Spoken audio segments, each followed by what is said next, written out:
N'hésitez pas à aimer ce témoignage, à le partager sur vos réseaux sociaux, à vous abonner à la chaîne et à activer les notifications pour recevoir les nouvelles lectures. Merci beaucoup et à bientôt. C'était un été chaud, au milieu des années 90. Il faisait très chaud et j'ai donc voulu en profiter pour faire trempette. J'avais 20 ans à l'époque et je me suis rendue à un festival folklorique près d'un lac. Ensuite, mon petit ami et moi dînions sur une terrasse avec beaucoup d'amis. Après le dîner, il m'a interrogé sur d'étranges marques rouges, apparemment sur mon cou. Je savais que j'étais allergique depuis que j'étais petite, mais je n'avais jamais eu de symptômes cutanés. Après avoir marché quelques mètres en direction du festival, je me suis sentie légèrement étourdie et comme si mes jambes étaient, d'un seul coup, faibles ou fatiguées. Et quand je suis arrivée à l'entrée du festival, j'ai soudain eu l'impression de m'évanouir et de perdre la vue. J'ai pu m'accrocher à la veste de mon ami et une autre copine m'a attrapée par les épaules. Dans la rue, ils m'ont allongée sur le sol et ont appelé une ambulance. Je n'ai rien entendu d'autre. Il y a eu un moment de grand silence. Soudain, j'ai entendu un bruit sourd et en même temps, un étrange gémissement.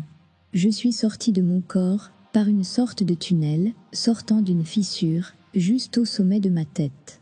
Cela s'est produit automatiquement sans que je fasse quoi que ce soit.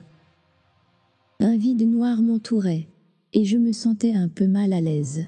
Je me suis orientée en prenant conscience, car même si je ne voyais pas mon corps, mes émotions, ma personnalité et mes pensées, j'étais là, consciente de ce qui se passait. J'étais plutôt une pure conscience.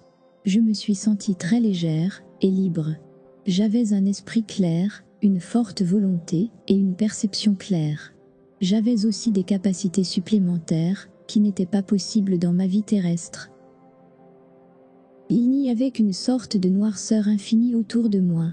Cela peut sembler contradictoire, mais je n'ai jamais perçu cette obscurité comme totalement sombre, effrayante ou vide. Au contraire, là-bas, je me suis sentie plus moi-même que jamais, et j'ai réalisé que mon corps était sur terre. J'ai continué à monter, m'éloignant de plus en plus de la planète. J'ai réalisé que je quittais mon corps terrestre, que je quittais le rôle que j'avais joué dans ce monde, comme un rôle dans un film. Et maintenant, j'étais à nouveau moi-même, et je me sentais tellement libérée. Le vide était vraiment infini. Ou du moins, c'est ainsi que je l'ai perçu. Là-bas, il n'y a pas de temps et d'espace, comme nous les connaissons ici. Cependant, tout était très normal et profondément paisible, calme et familier. J'ai commencé à me déplacer dans cet espace noir infini. Avec mes pensées, je pouvais littéralement me transporter. J'ai volé dans ce grand espace plusieurs fois. Je pouvais aussi changer de taille à volonté. Parfois j'étais plus petite, parfois je m'étendais à l'infini. C'était une sensation très agréable. J'ai beaucoup apprécié.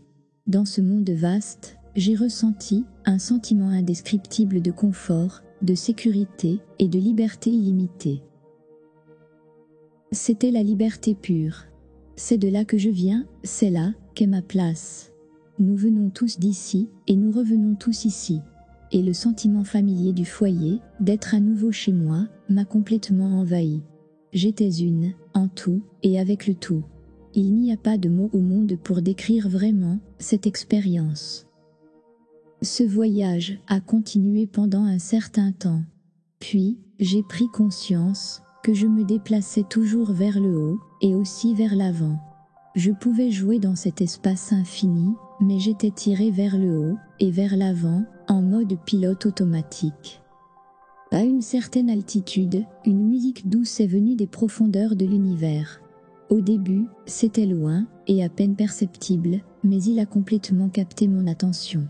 Les sons se sont rapidement rapprochés et amplifiés jusqu'à ce qu'ils finissent par m'envahir. Je n'avais jamais entendu une telle musique auparavant. C'était très rythmé, mélodique et éthéré.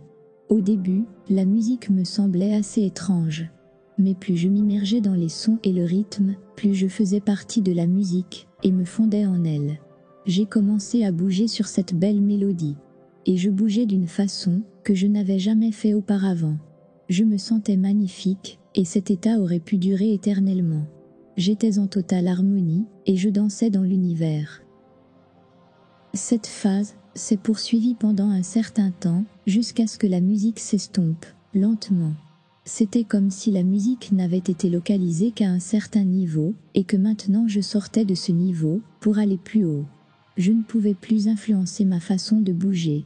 Je n'ai pas pu déterminer ma vitesse, car j'étais en pilotage automatique, et je continuais à me déplacer vers le haut. J'ai ressenti un grand sentiment d'anticipation, en voyant que je me rapprochais de ma destination, et c'était comme si le souvenir de ma vie actuelle s'estompait à mesure que je m'éloignais de mon corps. Le voyage a ralenti, et s'est soudainement arrêté. Je me suis sentie frustrée, car je voulais continuer. Je savais qu'au-delà de cette ligne se trouvait l'épanouissement absolu. C'était la maison de notre âme, ma maison bien-aimée, mon origine, tout ce que je suis. Le lieu de la pure félicité, tout simplement tout. Entre-temps, une voix est venue des profondeurs de l'univers. Au début, le son était étouffé et distant, mais il s'est rapproché très vite, et a augmenté en volume, jusqu'à ce qu'il soit proche, et qu'il résonne partout, tout autour, et à travers moi. C'était une voix masculine, puissante, claire et nette. Cette voix disait « Vous ne pouvez pas aller au-delà de cette ligne ». Je me suis demandé qui me parlait, mais j'ai répondu « Je veux continuer au-delà ». J'étais étonnée de vouloir affirmer ma volonté, même face à cette puissante présence. La voix a répété « Tu ne peux pas rester, tu dois repartir ». J'ai été profondément choquée. L'idée de faire demi-tour, de retourner à mon ancienne vie maintenant que la maison était si proche, était bouleversante. Je ne peux pas dire que j'ai vraiment vu ce qui a suivi. La façon dont nous voyons ici sur Terre, avec nos yeux humains, est très différente. C'était plutôt une vision intérieure. J'ai vu mon petit ami tenir mes jambes et crier mon nom. Soudain, j'étais comme à l'intérieur de mon petit ami, et je sentais son désespoir, mais aussi tout l'amour qu'il ressentait pour moi. Ce sentiment était incroyable et irrésistible. Je n'avais jamais éprouvé un tel sentiment, avant ou depuis.